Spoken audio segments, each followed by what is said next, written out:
Shalom, senang sekali bisa berjumpa kembali. Saya ajak untuk kita merenungkan arti daripada kata pebet atau 82 karena pada tahun 2021, tahun baru Ibrani itu dibaca sebagai pebet. Ya. Jadi saya ajak kita lihat firman Tuhan, Ulangan 8 ayat 3. Jadi Tuhan merendahkan hatimu, membiarkan engkau lapar dan memberi engkau makan mana yang tidak kau kenal dan yang juga tidak dikenal oleh nenek moyangmu. Untuk membuat engkau mengerti bahwa manusia hidup bukan dari roti saja, tetapi manusia hidup dari segala yang diucapkan oleh mulut Tuhan. Ya. Jadi kata Ibrani 80 ya, itu dituliskan dalam bentuk mulut ya. Dan ini juga berarti bahwa kita ini harus hidup secara supranatural, Bapak dan Ibu. Kenapa? Karena bangsa Israel pada waktu itu hidup di padang gurun. Mereka tidak membeli baju mereka, tidak membeli makanan mereka, tetapi mereka bergantung kepada Tuhan.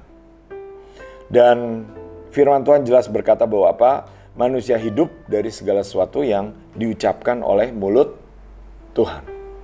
Ya, jadi saya berdoa Bapak dan Ibu, kita menjadi bagian orang-orang yang hidup dari apa yang Tuhan katakan. Kita tidak bergantung daripada sistem yang bukan daripada Tuhan.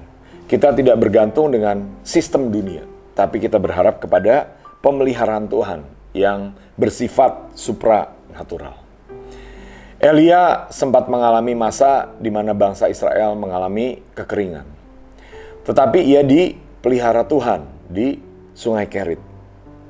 Ia dipelihara Tuhan di Sarfat melalui pemeliharaan seorang janda Sarfat, seorang janda miskin yang sudah sangat kelaparan, tetapi melakukan perintah Tuhan.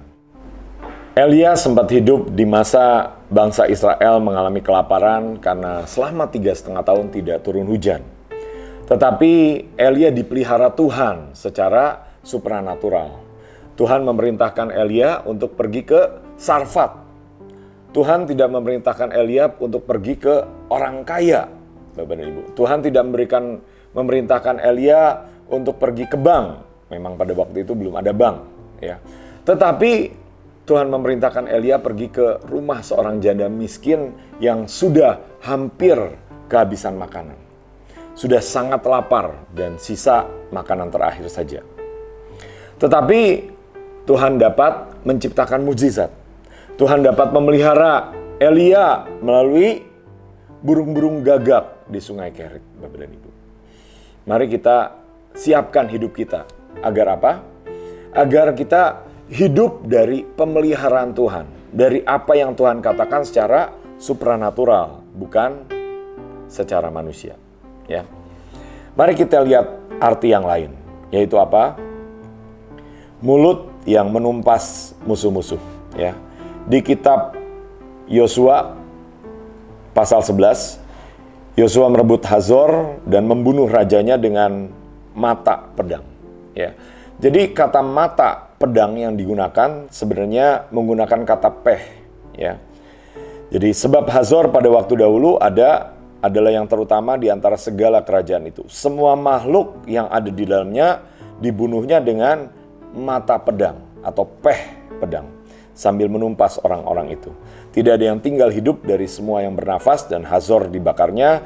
Selanjutnya segala kota-kota kepunyaan raja-raja itu dan semua rajanya dikalahkan Yosua dan dibunuhnya dengan mata pedang. Ya. Kata peh juga berarti mulut, dan akar kata mulut ini artinya mulut yang meniup, mulut yang menghancurkan, mulut yang mengacau balaukan musuh, Bapak dan Ibu. Dan saya percaya Bapak dan Ibu, ini adalah hari-hari terakhir di mana apa? Di mana kita harus menggunakan mulut kita untuk apa? Untuk menghancurkan yang bukan daripada Tuhan.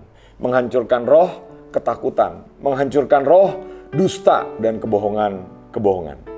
menggemakan kebenaran melalui mulut kita, dan menghabisi musuh-musuh kita. Salah satu musuh lain yang Tuhan katakan ada di 2 Tesalonika 2. Karena secara rahasia kedurhakaan telah mulai bekerja, tetapi sekarang masih ada yang menahan. Kalau yang menahannya itu telah disingkirkan, pada waktu itulah si pendurhaka baru akan menyatakan dirinya. Tetapi Tuhan Yesus akan membunuhnya dengan nafas mulutnya dan akan memusnahkannya kalau ia datang kembali. Saya ulangi, Tuhan Yesus akan membunuhnya dengan nafas mulutnya dan akan memusnahkannya ketika Yesus datang kembali. Ya, jadi Bapak dan Ibu, kita sedang menantikan masa-masa ini. Yaitu apa? Ada masa di mana gereja ini akan diangkat. Di mana manusia durhaka itu menyatakan diri. Di mana antikris itu akan memerintah di dunia. Tetapi dikatakan di Alkitab juga, Tuhan Yesus akan membunuhnya dengan nafas mulutnya. Saya percaya kita adalah gereja Tuhan dan kita punya tugas juga Bapak dan Ibu. Untuk apa? Untuk menahan, untuk mengikat dengan mulut kita, dengan perkataan-perkataan kita, dengan firman Tuhan yang kita ucapkan. Ya. Dan saya ajak kita lihat untuk angka berikutnya, yaitu angka 2. Ini digambar dengan bed. Bed ini berasal dari gambar tenda, Bapak dan Ibu. Ya. Jadi tenda ini bicara mengenai keluarga. Ini bicara juga mengenai tempat tinggal, Bapak dan Ibu. Jadi saya ajak kita lihat ke Injil Yohanes 14 ayat 23, jawab Tuhan Yesus. Jika seorang mengasihi aku, ia akan menuruti firman-Ku dan Bapa-Ku akan mengasihi dia dan kami akan datang kepadanya dan diam bersama-sama dengan dia. Ya. Jadi ini adalah kerinduan Tuhan Yesus, Bapak dan Ibu. Bagaimana Tuhan Yesus datang dan tinggal bersama-sama dengan orang itu. Melalui pribadi siapa? Melalui pribadi Roh Kudus yang tinggal dan bersekutu dengan orang-orang percaya. Saya berdoa Bapak dan Ibu, di tahun 82 ini, hidup kita ini benar-benar kita siapkan. Sehingga apa? Sehingga Roh Kudus berkenan tinggal di dalam hidup kita.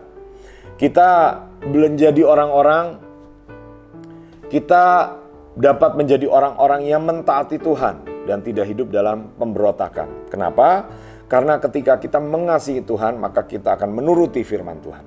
Maka Tuhan akan mengasihi kita dan Tuhan Yesus dan Bapa akan datang dan tinggal bersama-sama dengan kita.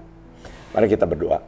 Tuhan, kami sudah dengar firman-Mu mengenai tahun baru 82, tahun baru Pebet, di mana P bicara mengenai mulut dan biar mulut-Mu bicara kepada kami.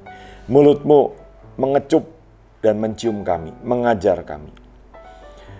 Kami juga dapat menggunakan mulut kami untuk menghabisi semua musuh-musuh kami.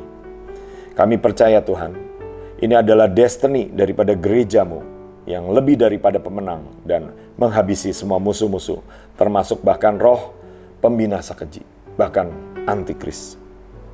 Kami berdoa juga Tuhan, agar kami menjadi orang-orang yang melakukan firman-Mu dan Engkau dan Bapa dapat tinggal di dalam hidup kami.